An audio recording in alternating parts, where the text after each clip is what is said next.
नमस्कार,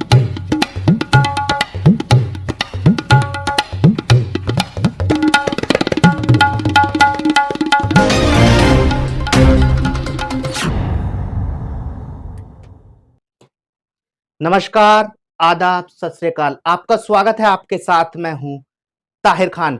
हमारे सहयोगी ने आपके लिए एक रिपोर्ट भेजी है, आइए वो रिपोर्ट देखते हैं। आप यानी आम आदमी पार्टी द्वारा व्यवहारिकता क्रांति का आगाज हरिद्वार से शुरू हो गया है। हरिद्वार से देवम मेहता की एक रिपोर्ट देखिए। आम आदमी पार्टी द्वारा व्यवहारिकता की क्रांति का प्रथम आगाज हरिद्वार से शुरू हो गया है। हर की पौड़ी पर मां गंगा की पूजा अर्चना कर इसकी शुरुआत की गई है, जिसकी जानकारी देते हुए आप नेता संजय सैनी ने कहा है कि जिस तरह से सभी सरकारी विभागों को लागू व्यवहारिक नियम गलत सिस्टम के चलते जनता का शोषण हो रहा है और गलत नियम की आड़ में भ्रष्टाचार चरम पर है।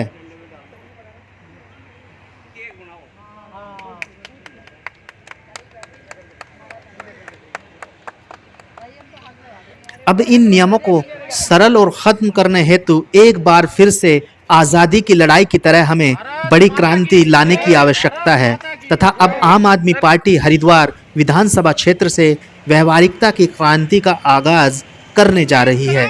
इसलिए आज हमने भगत सिंह की प्रतिमा, गांधी जी की प्रतिमा और बाबा साहब भीमराव अंबेडकर की प्रतिमा पर माल्यार्पण कर इस क्रांति की शुरुआत की है। इसके साथ ही हरिद्वार में बनने वाला कॉरिडोर बिना व्यापारियों की अनुमति के सरकार द्वारा थोपा जा रहा है, जिसका हम विरोध करते हैं।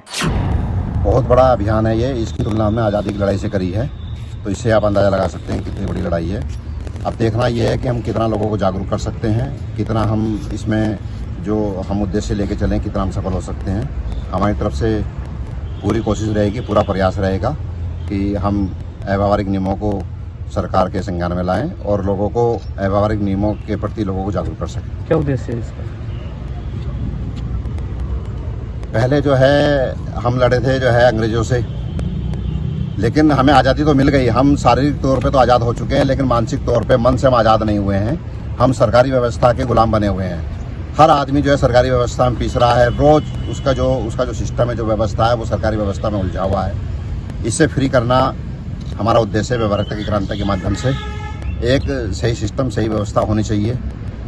सबसे ज़्यादा टैक्स व्यापारी देता है सरकार को, और जो भी कोई कंपनियां हैं, जो प्राइवेट कंपनियां हैं, उसका पूरा परिवार उसमें 14-14, 16-16 घंटे काम करता है, तब जाकर उसकी कंपनी खड़ी होती है। लेकिन उस पर भी टैक्स कितना है? 30% टैक्स।